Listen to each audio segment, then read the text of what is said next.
તારે જે કરવું જોઈ જાય પંચાયત નું લેણું બાકી હોય ને વેરો ભરવો એ ભરી જાય. વેરો ભરવો ફરજિયાત શું કામ એમ? માનો કોઈ ખેડૂત પાસે પૈસા નહીં હોય તો એને ભરવો ફરજિયાત શું કામ એમ? વેરો ભરવો એવો કોઈ પરિપત્ર છે સરકારનો?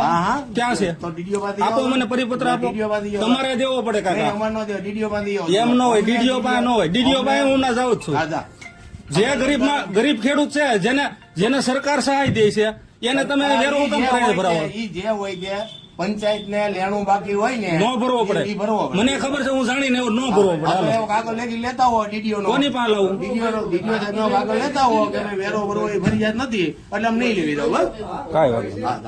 સરપંચ શ્રી દ્વારા જે વિડીયો વાયરલ થયો છે 2 દિવસ પહેલાં અમારા ધ્યાને આવતા અમે તમામ ગ્રામ પંચાયતને એવી સૂચના કરતો લેટર કરી આપેલ છે કે તેઓએ બાકી વેરાના કારણે કોઈ પણ ખેડૂતના સહાયના પેકેજના ફોર્મ અપલોડ કરવાનું ટાળવું નહીં, બધાને લાભ મળી રહે તેવું સુનિશ્ચિત કરવું અને સરપંચશ્રીની વર્તણૂક અંગે જિલ્લા કક્ષાએ અમોએ